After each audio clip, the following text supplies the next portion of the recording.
Ati hei mauri ora, e tuku atu te honore ki te matua tama wairua tapu me ngāna hira pono ko te māngai hei tau toko mai ai nei ākene ai. Nō reire ngā mana e ngā reo, e rauranga tira mā, nau mahara mai whakatau mai. Whakatau mai i rungi te kāranga o tēnei a tātou kaupapa, nau mai whakatau mai ki tēnei a tātou horo, whakatau mai ki tēnei a tātou taone o kraitiana a ngā Pākihi whakatekateka o Waitaha. Nei rā te mihi o te haukainga ki a koutou i tēnei ata, ko ngā wawata, ko ngā hua, kia whai hua a koutou kōrero, kia whakakaha ai te whanaungatanga, kia wanganui a koutou i runga i te kaupapa kua whakarite ai. Nō reira nau mahara mai. Ngā poroporo ā ki ngā mate maha, ngā mate katoa i pōwhiritia ki tua te ārai, na koutou itangi, na mātou itangi, na tātou katoa. Nō reire te hunga wairua takato mai ke rungi te teiteitanga me te rangatiratanga o te raki. Kia tātou te hunga ora, huri nō tēnei a tātou whare, nei rā te mihi aroha ki a koutou, nei rā te reo whakatau ki a koutou i tēnei wā. Nō reire tihei mauri ora. So in translation, firstly I give thanks to the Creator and Author of all life, our Father, the Son, the Holy Spirit. Amen. And then on behalf of the haukainga of Ngai Toa we just want to welcome you here. Welcome you here to your event this morning on behalf of us. Welcome you here to the Christchurch Town Hall. Welcome you here to our district, to Arohe. And really just to wish you all the best in your discussions, and so that you continue to build relationships between one another through our hui here this morning. And so welcome, twice welcome on that. I've also acknowledged the passing of our loved ones who have passed beyond the world of the living. You have grieved, we have grieved, and we farewell them from the world of life and hope that they remain in the peace and the serenity of the heavens above. So look, I just want to reiterate and reinforce our welcome. Enjoy your conference this morning. Looks like you had a lovely kai out there. And so let the discussions be fruitful and remain permanent within our minds and hearts like our stars in the heavens. So on that note, welcome, twice welcome, thrice welcome, te hei mauri ora. Te aroha, te whakapono, me te rangi mari e tātou tātou e. Nō reira, kei te mihi aroha ki a koutou. Welcome, twice welcome, thrice welcome, kia ora tātou. That's it.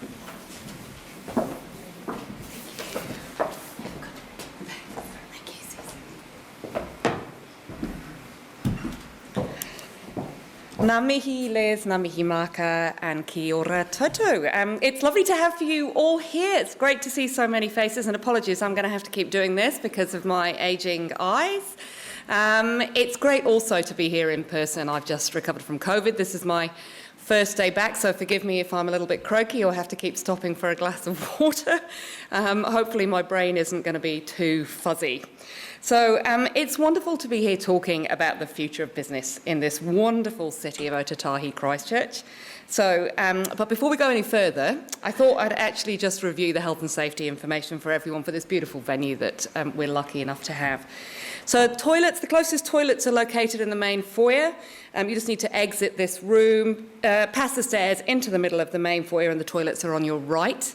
So, and the emergency exits, if the alarms do sound, please exit the building using the nearest available exit. We've got a couple in here. If any of the exits shouldn't be used, it'll be really obvious. They'll have a red no exit sign on them. And the assembly point is in Victoria Square. Venue staff will provide assistance during any emergency, so please do follow their directions at all times. I just thought before I kick off and share a few thoughts from me, I just wanted to give you a bit of an overview of this morning's event. So following me will be an update on the Christchurch economy from our senior economist, Jorge. Then an update on ChristchurchNZ's employment and skills work from Karen. And then we're going to have a panel discussion. We're lucky enough to have some fantastic panel representatives today that's going to focus on the labour market. We'll wrap that up by about 9:30, and following that there'll be drop-in sessions available with some of our valued partners, so you can talk to them about employment-related matters. They'll all be in one place. I'll tell you a little bit more about that later on. So many of you, I know many faces in here, but many of you will not have had a chance to see me in my new role as the Chief Executive of the city's Economic Development Agency. I've only been in this role for 5 months. I'm not sure whether that still counts as being allowed to say I'm new and using that as an excuse or not. But I thought I'd tell you just a little bit about my background and why I believe I've got the best job in the world, which I truly, truly do. So I love the fact that I have responsibility to help grow this amazing place. It's a gift to have that kaitiakitanga, that responsibility for the city that I've chosen to call home. As you can hear, probably, I'm English by birth, but I've been a Cantabrian for about 20 years now. And in some ways, my story is one that echoes the Christchurch NZ economic growth system. I was attracted first here as a visitor, like many people are, on holiday when I was a marketer selling washing powder working for Unilever. And then I became an investor and a business owner. We bought an olive grove and an old house in Robinson's Bay on the Banks Peninsula, where we established a B&B and olive oil business. So if you go to an event at Te Pai, you'll be lucky enough to get to sample the fabulous Robinson's Bay olive oil. Still give it a small plug. I'm mad about sport. And I was lucky enough to spend 4 seasons managing New Zealand cricket's domestic competition. And I also served on the board of Canterbury Cricket. So you can imagine how excited I was when I got this role just in time to share in us hosting the Cricket World Cup here, the Women's Cricket World Cup, in my first month in the role. And then I spent a decade working for NZTE, New Zealand Trade and Enterprise. Many of you will know them, the government agency, helping exporters grow their capacity and capability and their markets. Mostly here in Christchurch with some of the people that I see in the room, but also I spent 4 years leading their European team. I was very lucky enough to spend 4 years over there. I experienced lockdown in many different countries, if anyone ever wants to discuss the differences. So that role was great preparation for leading Christchurch NZ, as there are really many parallels between the two agencies. Both organisations have a purpose, and a cause that I really care about. I also love the leadership and challenge that comes with the CEO role. At NZTE, I had a team of over 40 in 7 different countries, all full places like Madrid and Paris and Milan. It was very difficult. Someone had to do it. And I managed a highly diverse group of experts, which is really similar to the role I have at Christchurch NZ. And NZTE, like Christchurch NZ, is very much focused on opportunities of scale. And I had the honour of working with entrepreneurs, people who build their own businesses. Many of you in this room, you're truly remarkable. So many people invest so much of themselves in their business, and as a result, they give so much back to the local economy. And as someone who likes a regular pay packet, I have huge admiration for people who are prepared to take that risk. The other parallels between NZTE and Christchurch NZ are that both organisations are trying to be nimble and add value through the power of cooperation, and both link the private and the public sectors. We want to serve business, and we also want to leverage business for the overall good of the city. Both organisations have an amazing, flexible, can-do attitude, but this cause-driven desire to make things work can come with its own challenges, which I want to talk about. So the 2 underlying fundamentals that you need to understand about Christchurch NZ are this. First of all, our annual budget from the council is around $16 million. And that's relatively small for an agency that does what we do, and I'm going to talk about that in a minute. Secondly, we have an enormous remit. I knew this when I took the job, but I didn't quite realise how far our tentacles go and how much our mandate covers. So our job is to catalyse economic opportunities for the city, and to do this we have a really wide scope of work on behalf of our ultimate shareholder, the ratepayers of Christchurch. Christchurch NZ, for those of you who don't know, has been in existence for about 5 years. So it was formed by combining the functions of Canterbury Development Corporation, and I know there are people in this room who worked for CDC, Christchurch and Canterbury Tourism, and the major events team from the Christchurch City Council. We also inherited responsibility for the Christchurch Antarctic Office, international education, and we've since launched the city's film office, Screen Canterbury. And this year, the council approved our move to become an expanded economic development agency, which means we've taken on an urban development function that will lead place-led urban development and site-specific opportunities in the city. So we're talking about a lot here. And one of my observations of the first few months in the role is that we're spread very thin. I often tell my team we need to sharpen up our blurry edges so that we know what we do and what we don't do. Just like all good business, we need to focus and do fewer things well. And we're not always that good at telling our story. And the downside of that is it's then difficult for people to know how we can add value or when to come to us for help. So I thought I'd share a little bit more about what we do so that you have an understanding of the areas we currently cover and you know when we can potentially help you. So we're a sustainable economic development agency, which means that alongside growing the economy in terms of impact on GDP, we have to consider the environmental, social and community outcomes of our work in Christchurch. We really take a best for city approach. And this fits really well with the 4 economic well-beings our government is focusing on: social, economic, environment and culture. And it drives our strategic outcomes. Now, we're actually in the process of reviewing our city's economic strategy at the moment, economic development strategy at the moment. But currently, our strategic outcomes are measured improvement to Christchurch's high-value decent work, which is one of the things we're going to talk about today, productivity and GDP output, resilience and sustainability of enterprise and businesses, attractiveness of Christchurch to key audiences, and livability, which is a new one which comes alongside urban development. So how do we achieve these outcomes? Well, first is business and investment attraction.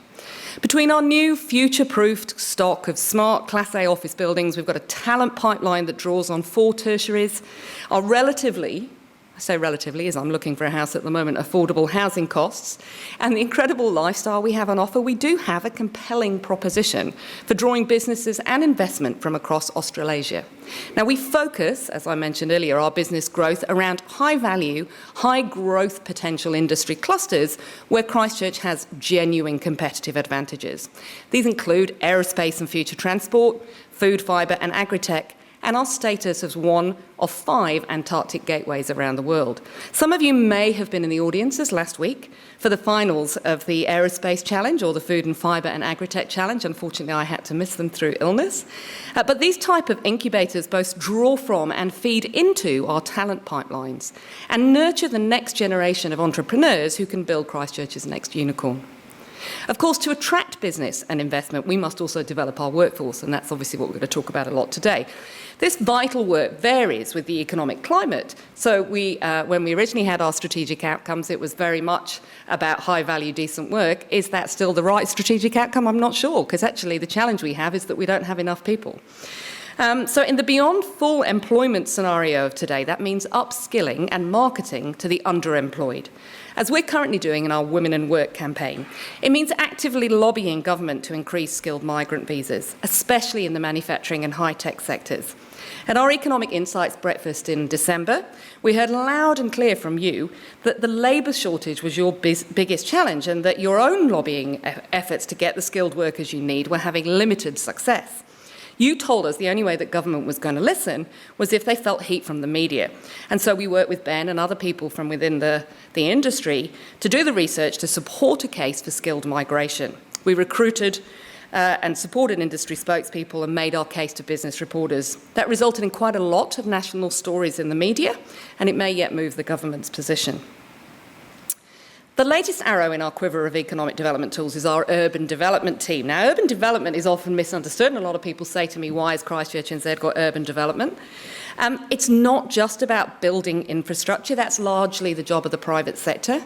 But it is certainly helping the private sector have access to opportunity and leveraging public sector infrastructure to promote economic growth.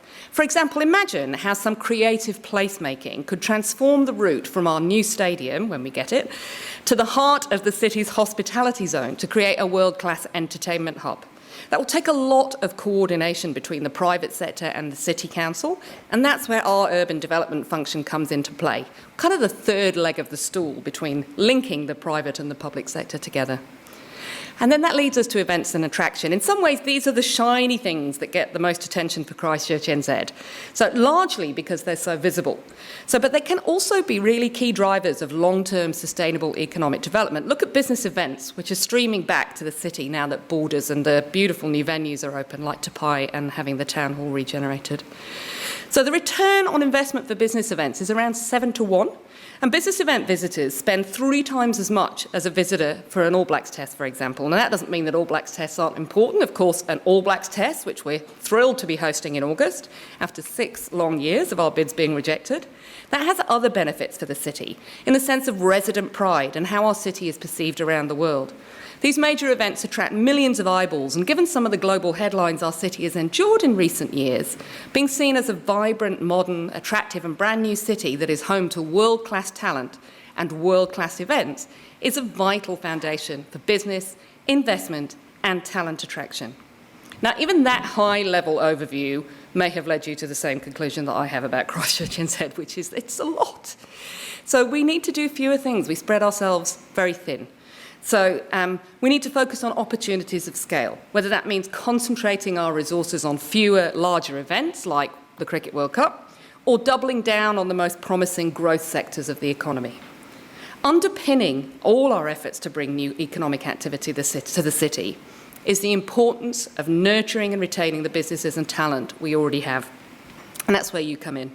Because the best promotional and business growth tool we have is the voices of our amazing business leaders and residents who love this city, who take pride in living here and want to tell the world why Christchurch is the best place to live. Share your success stories with us and tell us what your key challenges are. We want to showcase the wins. We want to work to help you overcome the obstacles. We may be small, but we're energetic, and we're full of people who, like you, are passionate advocates for Ōtautahi Christchurch. Thank you. Now, I'd like to introduce you to Jorge Chang Urrea, our senior economist, who's going to give his last speech for us because he's moving on. He's got a fabulous new opportunity in this hot labour market. To give us, I'm trying not to take it personally, he's going to give us an update on the state of the Christchurch economy. Jorge.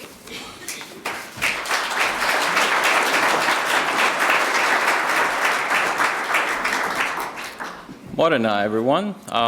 My name is Jorge. I'm ChristchurchNZ senior economist. It's a pleasure for me to be here with you today to deliver some, hopefully, good economic insights that you can take home with you.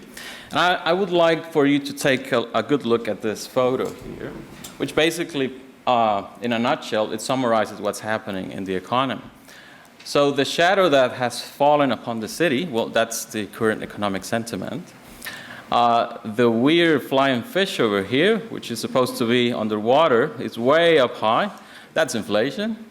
Then you've got this bunch of people sitting very tight next to each other. That's the labor market. So yeah, and that's basically what I will talk about: economic activity, inflation, and labor market. Hopefully in the next 15 minutes, and a lot to cover. So economic activity. So what's been happening? In terms of GDP growth, in the year-end March 2020, our region's economy grew by 1.2%. And how it's going? Well, in the year-end 2022, it grew by 7%. So you may ask, wow, this is a huge, amazing number, even above OECD average. However, the baseline that we're comparing this with, it's very low because you're capturing all the post-COVID quarters. So we're talking about a rebound in this case, but the number seems, it looks all right. At ChristchurchNZ, we built the so-called Canterbury Economic Activity Index, which basically tries to compare how the economic activity in Canterbury is tracking compared to the New Zealand economic activity. And in order to do this, we use several monthly indicators like the ones you see on the right-hand side. And the good news is that Canterbury has been outperforming New Zealand, according to this index, since May 2021. So the last data point that we have is for May 2022. So we can say that in the last year, our region has been outperforming New Zealand. So you may ask, so why is this happening? Well, first of all, Auckland weighs heavily on the New Zealand economy, almost a third of it. So that's why during 2021, the New Zealand economic activity went down because, as you know, Auckland went through a series of lockdowns. And to be honest, Canterbury did pretty well last year. So overall, this is good news. Here you can see the composition of GDP by industry in our region. So as you probably know, manufacturing is the number one, comprising almost 12% of the total GDP, followed by construction and professional services. An interesting fact is that manufacturing has been the largest contributor to our region's GDP since 2000, and construction, and no surprise there, has been the second largest contributor since 2012 after the massive building activity in the city. In terms of Canterbury trade, during the last year or almost 2 years, Cantabrian exports have been done pretty well, mainly because of high commodity prices. As you probably know, dairy and meats are key Cantabrian exports, and in the international market, their prices have been quite high. Also, in terms of retail spending, and this is for Christchurch, if you see this graph that looks like an electrocardiogram, you can see there's two big drops that signify the two big lockdowns that our country suffered. But you can see here that, interestingly, the amount or the value of retail spend has been quite high during the last year or so. And I'm going to talk about this in a minute.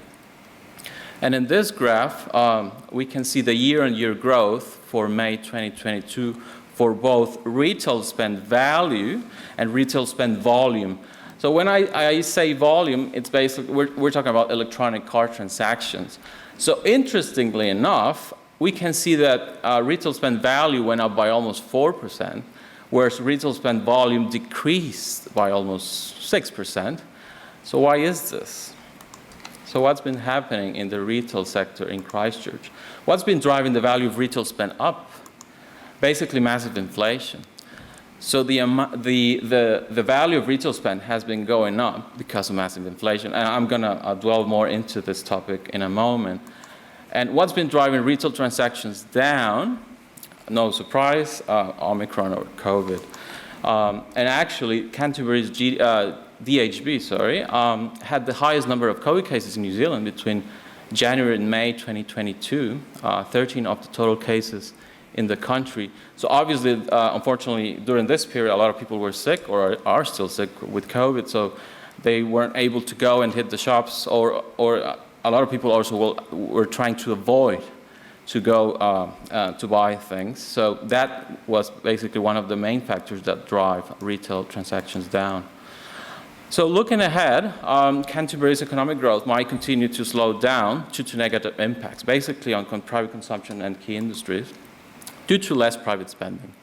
And why will people spend less? Because of a squeeze of disposable incomes, due to mainly two factors: high cost of living, you probably see in your wallet a little bit lighter, and high debt servicing costs, because the OCR has been going up, interest rates and mortgage rates have been going up as well. People have less disposable income. Also, key Cantabrian industries like manufacturing and construction are at potential risk to suffer a decline, especially manufacturing sector, due to a global rebalance in the supply and demand of, in this case, meat and dairy. So far, supply has been constrained worldwide. That's why prices have been so high. But this might change in the short term. Also, ongoing supply chain issues. I know it sounds like a cliche at this moment, but it's still going on. And obviously a tight labor market, which I'll tackle more in a minute. So inflation, what's been happening in that front?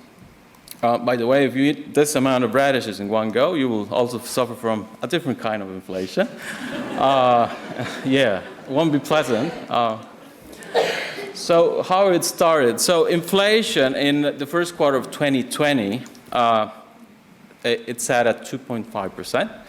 So within the Reserve Bank of New Zealand's inflation target, which is between 1 and 3. So it's right on the center, let's say. And how it's going? Well, according to the first quarter of this year, which is the latest data, it's almost 7. So it's way off. It's even double than the upper limit of the target. So it's definitely hurting the economy. In this graph, you can see inflation, the inflation rate, even from the 1960s. So obviously in the 1970s, 1980s, I wasn't here around this period, but you can see a double-digit inflation rate. Historically, we can see that, I mean, it's still quite high at the moment, not as in the 1980s and 70s, but still quite high. Actually, it's been the highest in the last 3 decades. So the last time inflation was this high was in June, in the June 1990 quarter. So Palmer was prime minister. So imagine that, I mean, a long time ago. So what drove inflation to reach this percentage? Well, basically 3 things. First of all, transport. So the main driver for this huge spike in oil prices. WTI crude oil went up by almost 64% in the last quarter. Household and household utilities, and the main driver for that was home ownership, basically the construction of new homes. That went up by almost 18%. And the third reason was food. So according to the food price index, it increased by almost 8%, the largest increase in more than a decade.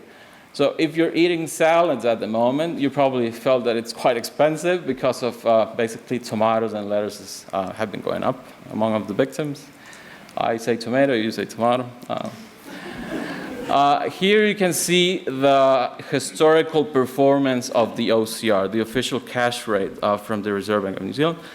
So historically, I mean, the current OCR, which sits at 2, is still quite low compared to historical standards. However, when COVID hit, the Reserve Bank had to take some measures, and one of the actions to mitigate the negative impact of the pandemic was to slash the OCR from 1% to 0.25%, the lowest it has been.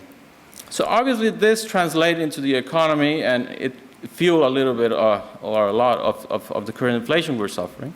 So then the Reserve Bank of New Zealand had to take another action to mitigate high inflation, which has been to increase gradually the OCR from 0.25 to 2% to actually reduce this monetary stimulus and to bring inflation down. So we'll see how that goes in the short and medium term.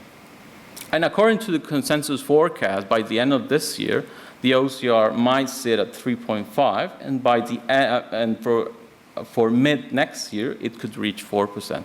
And obviously, this translates into higher mortgage rates and less disposable income. So looking forward, inflation might keep rising if demand continues to be high, which is still high at the moment, and if basically if supply continues to be constrained, mainly due to external factors like international oil prices, war in Ukraine, supply chain issues, and all of this is out of New Zealand's control. Also, the hikes in the OCR might help dampen inflation, but that comes at a cost. Basically, less economic activity, less economic growth, which sadly translates into more unemployment. And also less monetary stimulus and external factors will determine if actually inflation will continue to surpass wage growth in the short term. At the moment, wage growth has been increasing, but not as much as inflation. And last but not least, the labor market, which is very tight, as we know. So the employment rate in March 2020 for Canterbury, the unadjusted employment rate, sat at 4%. And how it's going, you can take a wild guess. It's less than 4. It was 3.3%. I would like to tell you a little bit of a story. So once upon a time, in a region far, far away, I mean, I'm joking about the far, far away thing, there was a region called Canterbury with a tight labor market. So what caused this to become so tight? So first of all, as I mentioned, and if the clicker continues to work, unemployment rate. So unemployment rate overall,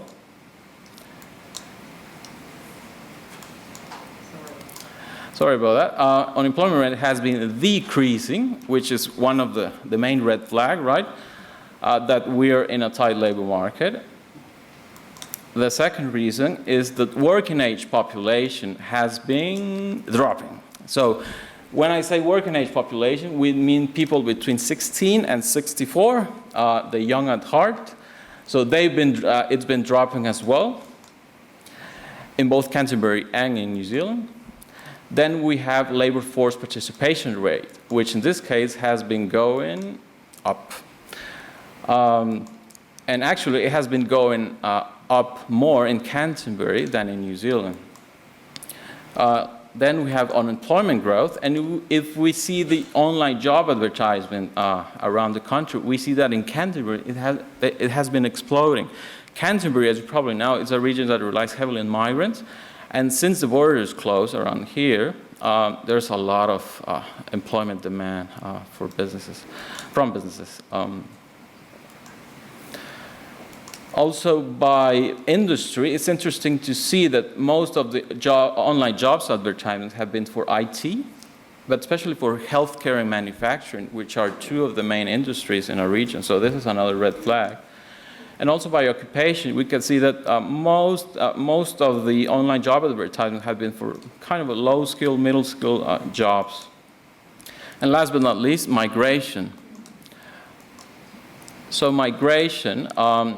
So New Zealand as a whole, in the pre-COVID golden years between 2015 and 2019, was receiving approximately 60,000 people per year, migrants. However, since the border closed, obviously New Zealand moved into negative net migration. And here you can see some numbers that since late 2020, New Zealand has been experiencing a chronically net migration, and some of you that work in business, you probably felt this very strongly.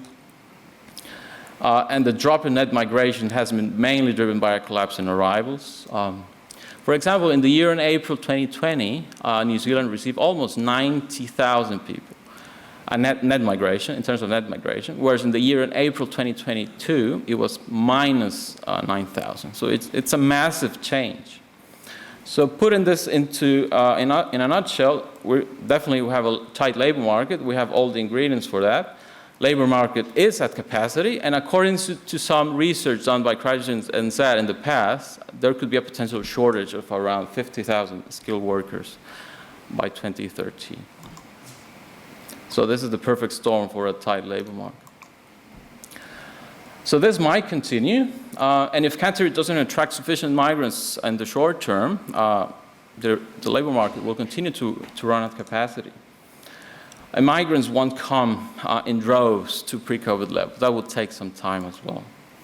And New Zealand is not the only it's not the only player in the field. You have other countries like Australia and Canada looking for the same pool of skilled migrants.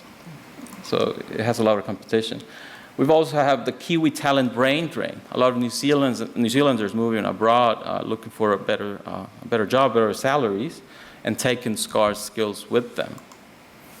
And also the lack of staff is currently one of the biggest constraints for local businesses to expand and grow. However, on the flip side, this could also produce some opportunities for some businesses in order to improve their productivity and efficiency through automation and other processes. So in the midst of all this noise and volatility, there are still some opportunities.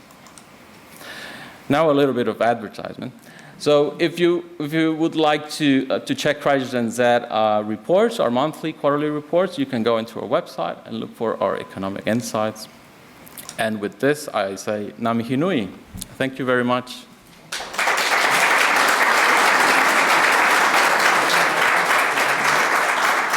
And now I would like to hand over to Karen Hay, which is ChristchurchNZ talent specialist, and she'll talk about some talent initiatives that ChristchurchNZ has been working on.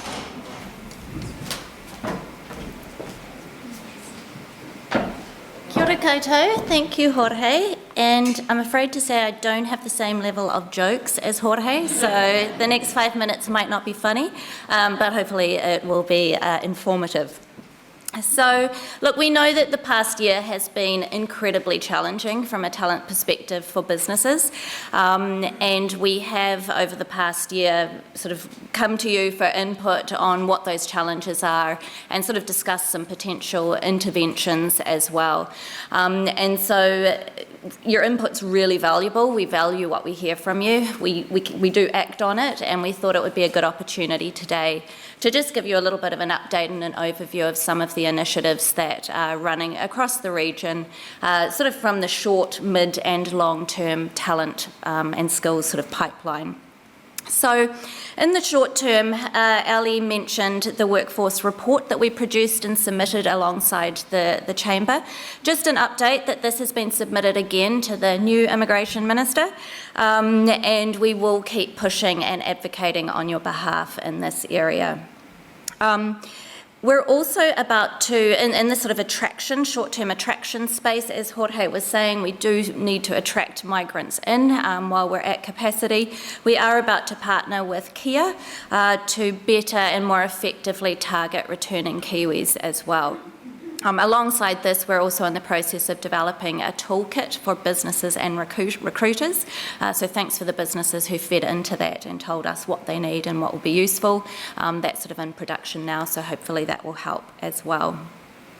Another short sort of mid-term initiative that we kicked off at the end of last year, and Ali spoke briefly about in her intro, was an initiative to better connect the 20,000 or nearly 20,000 underemployed and underutilised women in the Canterbury workforce with some of those work opportunities, particularly in our skill shortage and growth sectors.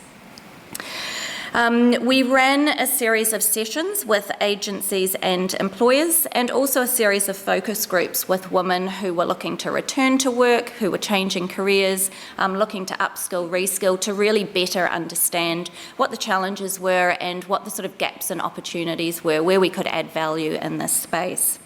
So we identified 3 key areas to focus on. One was the need for a sort of centralised, regionalised hub of information, support agencies, events. The second was a campaign to inspire, inform and connect women to the opportunities and also to drive them to that hub. And the third was to support employers to build their capability in terms of diversity, inclusion and equity as it relates to recruiting and retaining women in their workforces. So we're about to launch the digital hub under the brand Power Up. This will be hosted on ChristchurchNZ's website, and the campaign as well is about to go live. So this is fronted by 4 incredible women who represent our target group of women, which includes those who have upskilled, reskilled, those who have changed careers, those who have lost their jobs as a result of COVID and who have had to sort of relook and rethink their careers completely. We're also in the process of developing events, so one with Canterbury Tech for the tech sector, a careers in tech event for women, and another event as well that will target women, skilled women from our ethnic and international communities, and working with them so that they can help bring their skills to our workforce also. We have also produced a brochure that sort of goes alongside this. You may have picked one up on your way in, but the brochure just outlines our skill shortage areas, the types of skills that are in demand by employers, our growth sectors, and also an introduction to the Power Up Hub as well. So this is all about trying to sort of bring our current workforce more in line with what industry is really needing and looking for. As part of this initiative, we're also developing a pilot series of workshops for businesses who are looking to build their capability in that inclusion and diversity space as it relates to women and other underrepresented groups as well, and they're ready, will kick off in August. So moving on to the more longer term sort of pathway space, I wanted to talk about a program, Hōpara. So Hōpara is a pathway program that was developed initially by the University of Canterbury. It's based on a successful model that was developed by Georgia State University in the US. And it's designed to support first and family learners from schools with low transition to tertiary rates. And it's designed to develop their confidence, ability, aspirations to transition to and succeed in tertiary, and then to positive employment outcomes as well. Particularly in the STEAM areas, so science, technology, engineering, arts and maths. Ara Institute of Canterbury and Christchurch NZ are partnering on this program as well now. It's currently being delivered at Linwood and Hayata colleges with the plan to expand to 2 additional schools per year beyond this year. So Hopara consists largely of peer mentoring, where specially trained mentors who are current students at UC and ARA are matched with mentees. So they're from similar backgrounds to the mentees, and they can talk about their experience and break down some of those perceptions that they might have.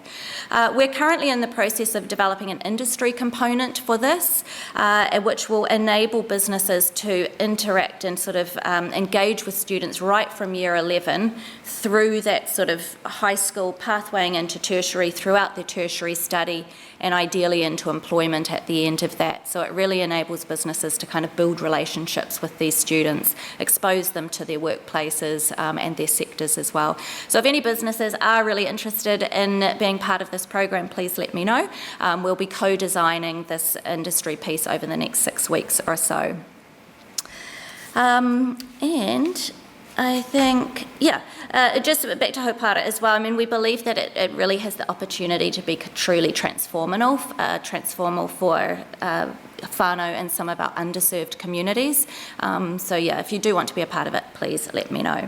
So I'm really happy to talk about any of those initiatives. That's just a quick overview of some of them, but there's lots of other stuff going on as well. So if you'd like to have a chat with me afterwards or at any other point, please get in touch, and I'll hand back to Ali for the panel. Kia ora.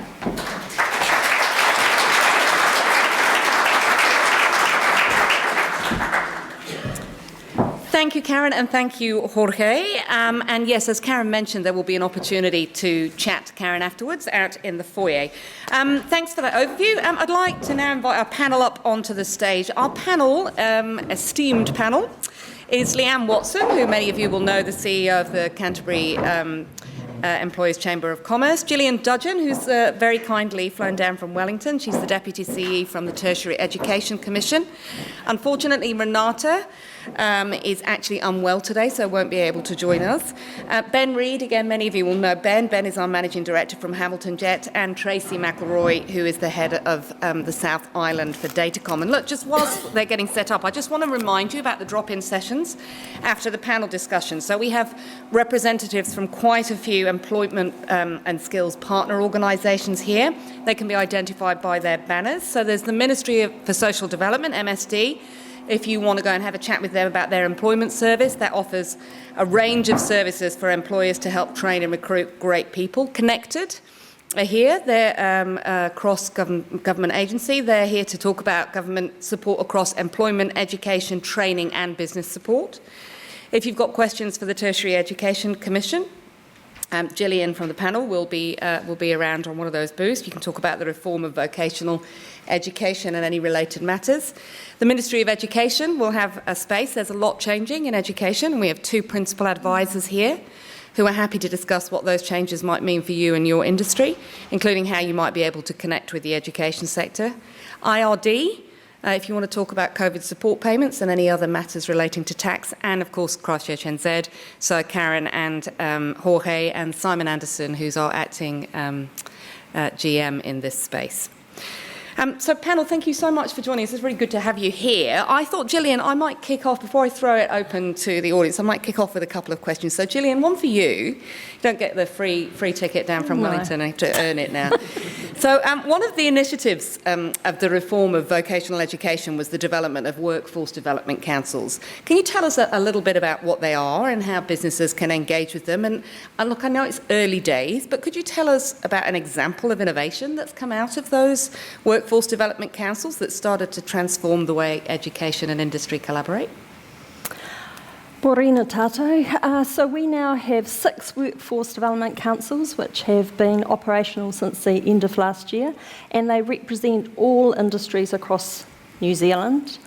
But their key role is to be a strong voice for industry in the education and training sector. They're industry-led, but they're funded by the government. They're not funded by the number of people that are in your particular industry, so they have dedicated funding, and their key focus is to work with industries to understand the future skill needs for a particular industry, and then take that information and work with the education sector in developing qualifications and programs that ensure that learners will have the skills that your industries need in the future. And they're about keeping the system honest as well. So they will look at programs that providers have, and if they don't feel that they're delivering the skills that employers need, they won't endorse those programs. And in that case, TEC won't fund those programs. So that gives industry a really, really strong voice into the education system, which hasn't existed in that manner before. In terms of innovation, they've only been up and running since October. But for me, one of the things we do each year is we release guidance to the sector about what we're going to invest in for 2023. And in our most recent guidance we released last month, we've included the first high-level priorities that have come from those 6 workforce development councils and from the regional skills leadership groups. So for any provider in the sector, they can see very clearly where the workforce development councils have initially said their focus and priorities are. So that's never happened before, and when TEC is making its decisions about where we fund, we'll be guided by those priorities. So that's very new. That's fantastic. Thanks, Gillian. And Ben, I wanted, I came as a secret shopper to the last version of this. So, but we heard it was a very passionate account about how the labour shortage is affecting Hamilton Jet in particular. Can you maybe give us a bit of an update on how the last 6 months have been in terms of finding workers? Yep, for sure. What I'll say before anyone asks smart-ass questions in a minute is the price of doing that is you end up here next time. So last 6 months have just continued in terms of both the challenges of rising business. Our large jet lead times have gone from around about 18 months to now 2 years, which is actually unacceptable in our market. We're losing business because of that, because those lead times are so high. It's not all down to labour shortage. We do have part supply difficulties still in the supply chain, shipping issues, costs rising significantly, but a big part of it still is getting labour. Now, in order to combat that, we've been working really hard to hire, and my point last time was we're just hiring from each other, and this is a pointless exercise. So what I'm glad to say is that after I made that little speech last time round, both the Chamber and Christchurch NZ did jump into action, worked on an incredibly good piece that was put to government, which was just mentioned, about the skills shortage in Canterbury. And it's hopeful that that's led to some change in stance. And it's difficult to say because there was no big announcement after that was published. I did a lot of media work thanks to Leanne. She kept pointing journalists towards me, and I was glad to speak on behalf of industry in the press. It's hard to say what's happened. One of the interesting things is the government did release 100 fast-track visas for manufacturing industry across New Zealand, a whole 100. Amazing. The incredible thing is, though, it was limited to 3 per employer. We got immediately onto recruiting. Philippines is a great place for us to recruit skilled trades, and we had people over in the Philippines recruiting. Amazingly, the quota wasn't taken up very fast. And what I'd say to the team in the room right now is, I'm a larger manufacturer, more used to recruiting from overseas. But as we switch this back on again, we all need to take part in that. I was surprised that they hadn't had a landslide of uptake, to the point where we asked if we could have some more, and they've given us 10 of those. Now, I don't know if that was in addition to the 100, or whether that's some of the 100, but I want to tell everybody that it is quite possible. Just call me or find me on LinkedIn or whatever if you want to understand more. I can put you in touch with our recruitment agency. When it comes to skilled people, and I'm not talking about just people who can do any kind of work, skilled trades, machining, welding, electronics, fabrication, whatever it is, it's really possible to recruit overseas, and we've got a long track record of doing that. We're going to bring those 10 people in on a fast track right now, even though I'm actually down to fewer than 10 vacancies in the business. I'm just banking on losing people because people are still fighting over it. But please join us in that, in hiring from overseas, because it's the very problem. Until we get more people into the region, we're going to have difficulties like this. The other piece that we've been doing is we've been trying to hire people from Auckland as well. So I'm very parochial when it comes to Canterbury, and we did national recruitment adverts on radio and newspapers and such like. I'm glad to say we've done reasonably well in getting our numbers up to where they need to be. We're about 3 short at the moment, but my next initiative to get my capacity up is I now need to work on building my night shift and weekend work in order to sweat my assets. And the idea of hiring people into night shifts and weekends in a tight labour market, it's going to be difficult. So that's why we need more people into the country and into the region in particular. That's brilliant, thank you. I'm going to throw it open to the floor now. We've got Jamie and Matt wandering around with microphones. Does anyone have any questions that they'd like to put to our panel? Just please raise your hand. Yep. Morena, everyone. It's lovely to be in this wonderful venue with this wonderful view behind the panellists. I was interested, Tracy, you're, as Datacom, a very large employer in New Zealand and Australasia actually, and Christchurch. I'm Simone from Information Leadership, so also in the tech sector. I was interested to know, sort of in the current context with the tight labour market, sort of Datacom's approach to retaining and recruiting talent, if there's any sort of things that you're doing at Datacom to help support delivering great stuff to your customers. Great question, thank you. Just listening to Ben and to answer your question, we're very lucky because at Datacom all you need is a brain and a laptop and you're fine. So we don't have to manufacture, we don't have to have people on the ground, so we're incredibly lucky. So we are really focusing on ourselves as a tech exporter. So our strategies around growing a business in Manila, so we have people working on tech in Manila. We think that remote working is one of the most transformative trends that's going on around us. It's just incredible. We're doing quite a lot of research looking at mindsets of people when they're working at home and they're coming into the office. I mean, I don't know how any of you feel the difference when you're working from home for a few months and you come into the office and you see real humans. I mean, they talk about, you know, we have this oxytocin flush when we suddenly see a person, you know, and how this is going to change who we want to work for and how we want to work. So Datacom's got a real conundrum, which I'm sure we all have. You know, we've grown from 150 people to 250 people in Christchurch in the last year because the tech sector is just going through a massive boom. So it's an incredible sector.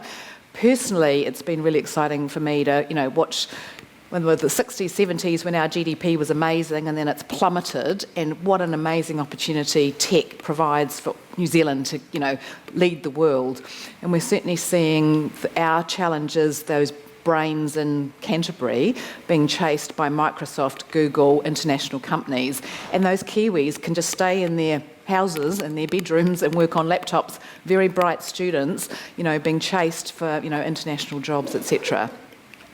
So sort of retaining that talent, we relaunched our brand last year and we made it not about technology. So it's all about, our new purpose is about bringing the imagination or whatever you imagine to life.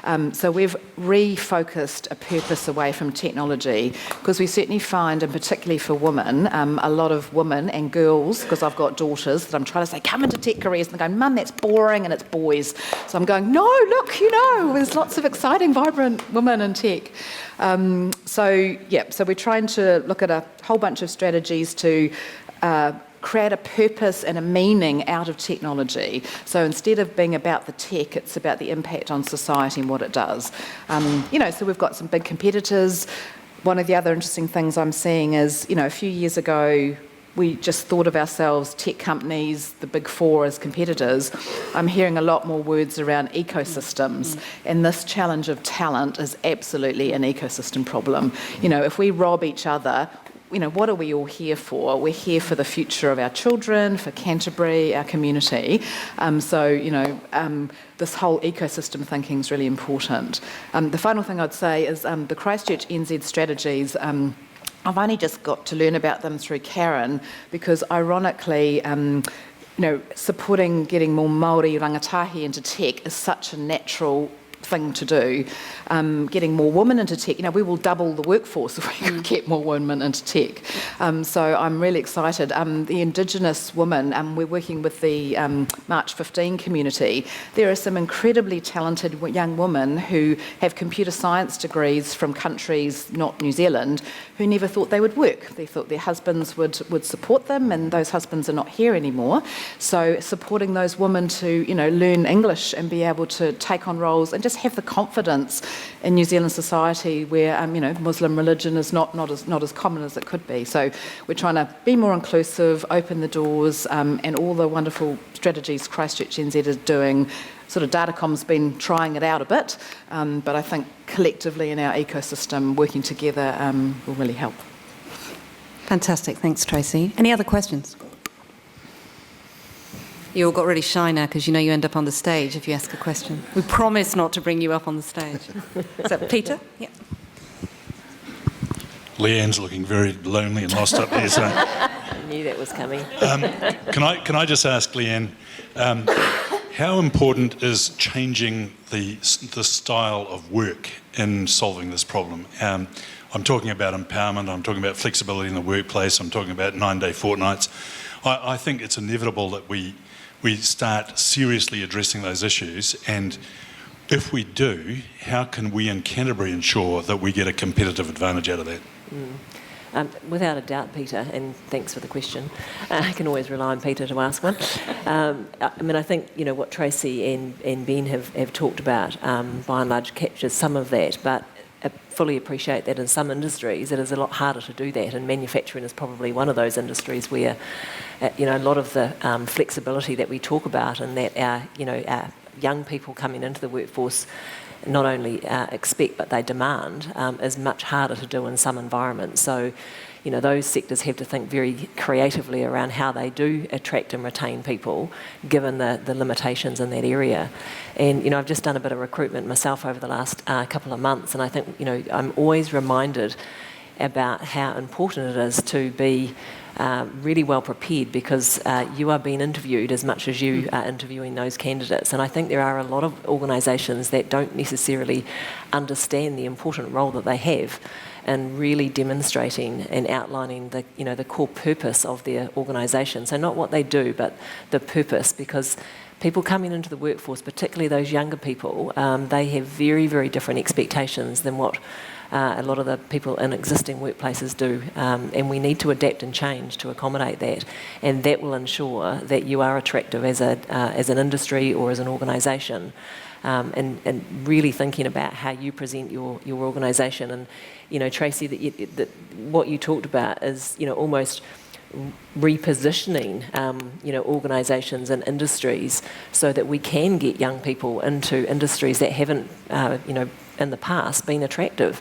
And I think we've got a huge role to play in our education sector at changing the narrative around some of these industries as well. But that actually starts also with the parents.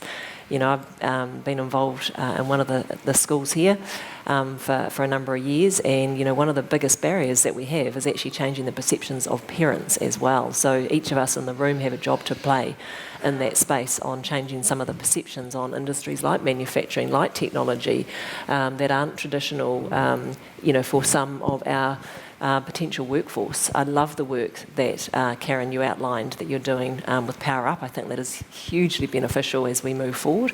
We have to look at the whole community as an opportunity to tap into, and many of these people need that confidence, need that step up, and we need to take some risks. We're in an environment right now where it's pretty tough out there to get good people, and I totally agree. Ali and I joke a little bit, but we've swapped a few staff over the last couple of years, which is helpful in some respects, but also it's challenging because we're just poaching from each other as opposed to growing the talent base and actually thinking about it differently. So it's probably a very long way of answering your question, Peter, but all of those things in terms of looking at the current ways in which we run our workplaces, the demands of our young people, the demands of our existing people, and the ability to actually reskill, retrain, and try and provide excitement in the workplace about doing these things as opposed to feeling it's a bit of a threat. Yeah. Fantastic. Yeah, please do. Yeah, Gillian. This is a long game, and one of the programs that TEC's been involved in, and hopefully a lot of you know about, is called Inspiring the Future, and that is going into primary schools and talking to 7 and 8-year-olds about what opportunities, and so taking role models, taking them into a school, having like 10, 20 questions, what do you do, going away, the kids guessing what they do, whoops, crash, bang, guessing what they do, and then them coming back, role models coming back with props and actually spending time talking to the kids about what their roles are, because for most 7 and 8-year-olds, they narrow their choices. They just want to be a sportsman or a policeman, and they have no idea that there will be a role at Hamilton Jets, or there'll be no idea about Datacom or all the other cool businesses that you guys have. And part of that is also making sure that the teachers understand that there are more roles available, and that the kids go home and talk to their parents about it as well, because a lot of those things happen really, really early on that narrow those choices, which means that you don't get the workforce that you need. So if you want to sign up to be a role model, I'll do my plug, because that's a really important part of our future, and it's a great way to sort of, start that skills development really early and open those opportunities. Fantastic, thank you. Any other questions? I've got maybe a supplementary for you, Leanne. Sorry, you came in late and then ended up getting 2 in a row. But how quickly do you think wages will increase to match inflation? Do you have a view? And what are businesses locally saying to you in the chamber? Look, we're certainly hearing from our members and from the business community that this is a frequently asked question. We know that there are very high expectations from our employees at the moment. They, along with employers, all of us are facing, a rising cost of living. Businesses are facing excessive costs in terms of doing business. But I think it's important to remember as well that wage growth has actually outpaced inflation for the last decade. So this is what we've seen as was presented. We've had the last 2 quarters where inflation has spiked. But I think one of the things that we also need to recognise is that in order for businesses to continue to increase wages, they need to continue to actually make more money. And in this current economic climate, that is incredibly challenging. So businesses are doing all that they can and genuinely want to pay their staff more. But there has to be a balance to that. And some of you may have seen in the last couple of days, I think Xero have put out a report to say that actually small businesses are doing an incredibly good job. I think their wage growth sits at around 5.3% at the moment. And given 97% of businesses in New Zealand are small businesses, they're doing a really, really great job. So I think it's a really important fact, but it's also a balancing act. And I think the other thing to recognise is that yes, it's really important to make sure that we continue to raise the wages as we can. Gone again. But there are other issues and other things that are really important to people in the workplace as well, and that comes back to the question around flexibility and what's important for people in the workplace. And even the term I can't remember exactly what it was, but fair, decent work. I think that might have been the term that was used earlier. Or decent work, and we hear that a lot from this government, and we hear it a lot from unions. But decent work or fair work means different things to different people. For a lot of people, they want casual work. For a lot of people, they want part-time work. They don't want full-time work. They want flexibility. And so all of these things come into account when we are looking at attracting and retaining staff. It's not just about the wage rates. That's a really important component in this current economic climate, but it's more than that. Absolutely. And as a ratepayer-funded agency, we suffer from, we can't just kind of keep increasing our salaries, so you have to get creative. Yep. And I guess 3 things that have really stood out to me from the questions from the panel, and the theme really for the day is one, crisis does bring with it innovation. There's always opportunity with it when we have a challenge. then we're more likely to be innovative. We saw it after the earthquake, and we'll see it here. Scarcity is the mother of invention.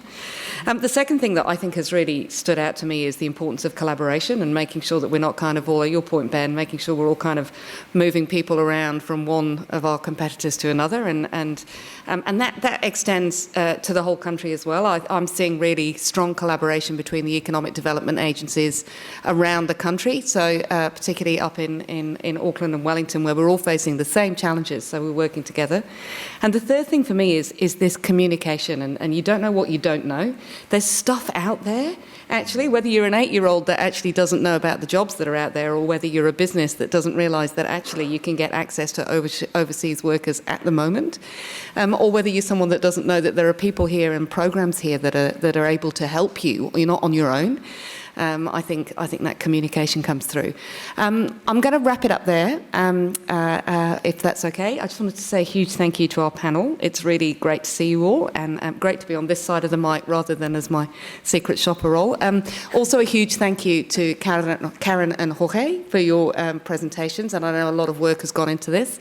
And thank you to everyone for attending. It takes, you're busy people. It's great for you to take time out of your day to come and spend a bit of time with us. So we really appreciate it, and hope to see you at the next one. And make sure you do take a bit of time to mingle around in the foyer and ask any questions that you've got that are outstanding. Thank you very much.